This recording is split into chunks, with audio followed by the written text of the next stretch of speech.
right, today we're going to take a look at the unit circle and how to read it, how to get our answers off of it. This is Endpoint Math. My name is Mr. White, and I'm really excited to share with you how easy it is to use the unit circle. Some students find it really intimidating at first until I sit down with them and I just say, you know what, this is a chart. The answers are all there. You just need to know where to look. So that's what we're going to be doing today. We're going to look at some notes on how to get our answers off of that unit circle from the reference angles. Now it only does 30, 60, and 45, and 90, and all the multiples of those. So if you need to find the sine of 10 degrees, you're out of luck. But if you need to find the sine of 110, you are in luck today because it's on the unit circle. Okay, so let's take a look at these notes. Now before I get to the exciting unit circle, we do have to set the stage for a moment and talk about what's called a reference angle and get that vocabulary word out of the way. Now we're going to start putting angles on an XY grid instead of triangles. All right, we're going to do an angle in standard position. You remember that starts on the x-axis and then it goes counterclockwise that way. Now wherever it finishes, if you were to draw a point here and go straight down, that is forming a triangle, and it has what we call a reference angle. So that is what we call a reference angle. So when we're talking about a reference angle, it's always straight to the x-axis there. So let's, for example, let's draw a 150-degree angle. So if we start here and we go to 150, it would be about right here. That's 150 degrees. So the reference angle, again, is straight to the x-axis. So it'd be right in here. How many degrees would that be? 180 minus 50, right? Well, 150 is 30 degrees. Some teachers like to write down all the different formulas depending on the different quadrants. To me, I would prefer you to just figure it out. It's really, in my opinion, not that hard. Take a look at 315. 315 goes all the way around. It finishes right here. How many degrees, if I go straight to the x-axis, here's my reference angle, how many degrees shy of 360 am I? It's 45 degrees. So 45 degrees is the reference angle. All right, 240. Let's look up negative 240. Okay, here's negative 180. And then we have to go 60 degrees more. 60 degrees more. So that's negative 240. That means this up here, of course, is 120, FYI. But where's the reference angle? The reference angle is right here. It's always straight to the x-axis. How many degrees was that? Remember I said this was 180, and then we had to go 60 degrees more. So the reference angle here is 60 degrees. All right, so you've learned all about radians, and if you're not sure about radians, I have a good video explaining what a radian is, so I'll link that at the end of this. But 5 pi over 3. Don't forget, a full revolution all the way around a circle is 2 pi. So all the way around would be 6 pi over 3. Right, that equals 2 pi. So this is what's going on in my head while I'm thinking about this. This is 1/3 less than that. So I'm going all the way around, but I'm stopping 1/3 shy. So this is pi over 3 shy of a full circle. And that's what the reference angle would be, pi over 3. The next one, I look at 7 pi over 6 and I think, you know what? That's just a little bit past 1 pi. So 1 pi plus a 1/6 more. Now remember, 1 pi is 180 degrees, and we're going to go 1/6 beyond that. So that's 30 degrees, by the way, beyond 180 degrees. So this would be pi over 6. Pi over 6. All right, so that's called the reference angle. Now, we could use these to figure out some trig values. we're going to use our reference angle, and then we're going to also use the fact that all students take calculus to reason out whether the answer should be positive or negative. Now, I'm going to show you the shortcut with the unit circle here in one moment, so let's just bear with me. I'm going to only do one of these and then we'll move on. Okay, so if we draw the picture here, or I guess I already started over here, so let me do that there. It would start here, and it would go, and it would be 60 degrees shy of 180. 60 degrees shy of 180. Okay, 60 degrees shy of 180.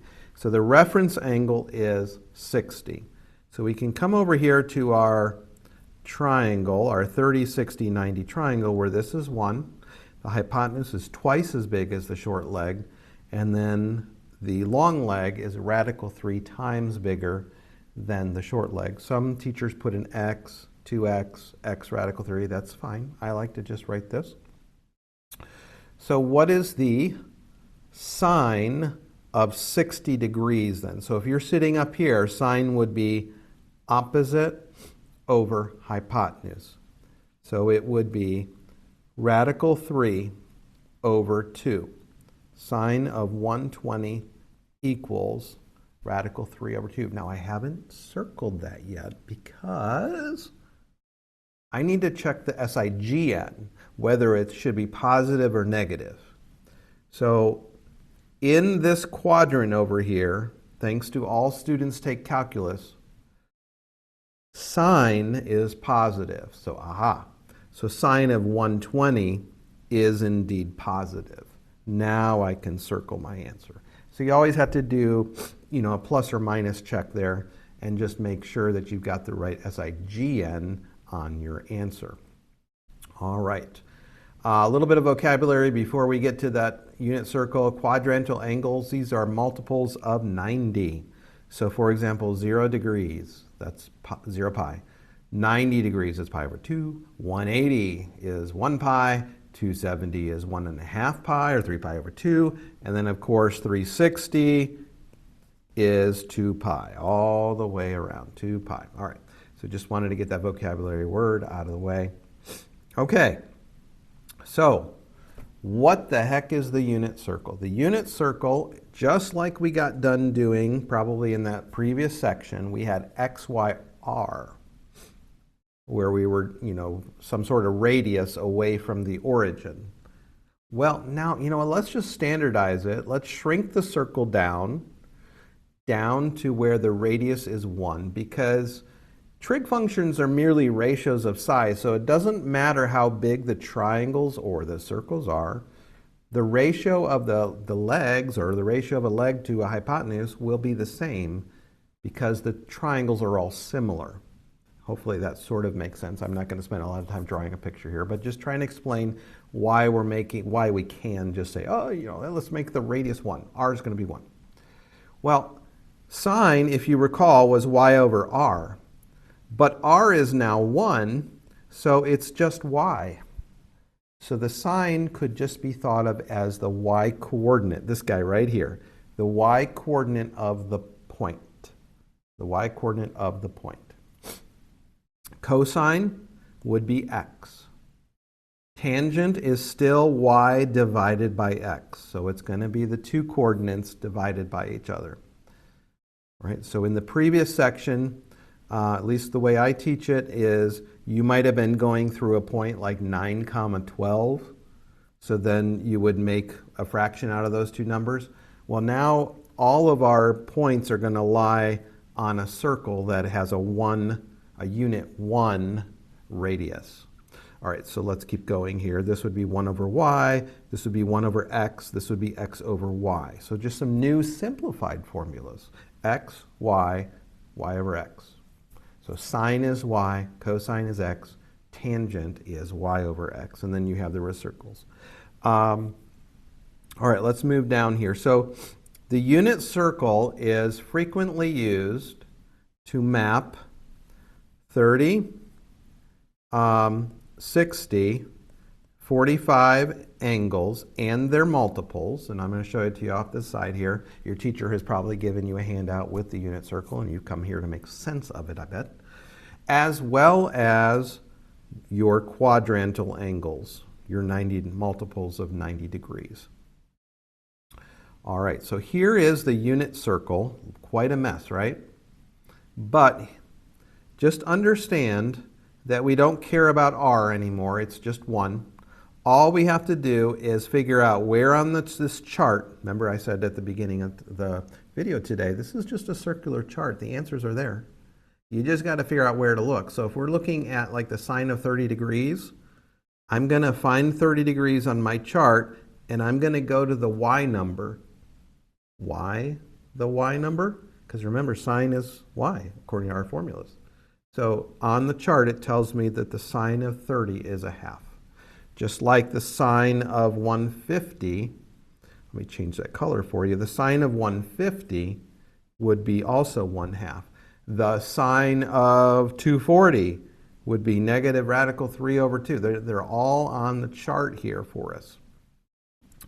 All right, so let's try one. I mean, I just was doing some, but let's do the sine of 135. So we go to our chart, and we find 135, and we look at the point that goes with it. Notice there is a negative sign on the first part. So x is negative, y is positive. All right, so what are we finding? We're finding sine, so that would be the y number, radical 2 over 2. Boom, we're done. There's no calculating needed. All right, what about secant of 180? Remember, secant is 1 over cosine. And so this is 1 over x. So once we find 180, we can look at the x. So let's find 180. Now let's look at the x. The x is negative 1. So we're going to have 1 over negative 1, so the answer is negative 1. Easy peasy, right? Now, tangent and cotangent are the only ones where you might need some scratch paper or a whiteboard or something to actually do a little bit of work.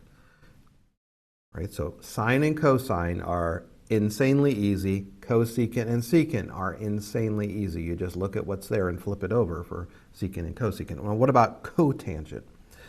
Well, this is going to be x over y, or x divided by y. Same thing, right? Same thing, x over y. So let's find negative 300. So if you go around negative 300, you would end up at 60. You would end up at 60. So I'm looking at this right here. That's 60 degrees. That's negative 300. I need to take the x and divide it by the y. So let's write that down. 1/2 divided by radical 3 over 2. Now, if you're good at fractions, I bet you know, how do you divide fractions? Well, a lot of teachers teach keep, change, flip, or multiply by the reciprocal. So 1/2 times 2 over radical 3. And then you multiply just left to right here. But it's always good to cross cancel if you can. So those 2's cancel. We multiply left to right, and we get 1 over radical 3.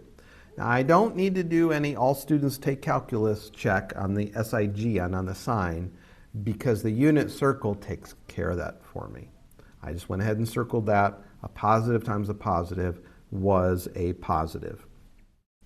Let's look at the tangent of 270. Tangent of 270. I'm not going to do all of the problems you see listed here. I don't think we need to drill and kill this too much. You'll have a chance to do that on your assignment, and it's going to be so easy. Here we go. Here's 270. We're doing tangent. So we're going to do negative 1 divided by 0. So let's write that down. Negative 1 divided by 0. Uh-oh. You should be screaming at your phone right now. You can't do that. You can't divide by 0. This is undefined.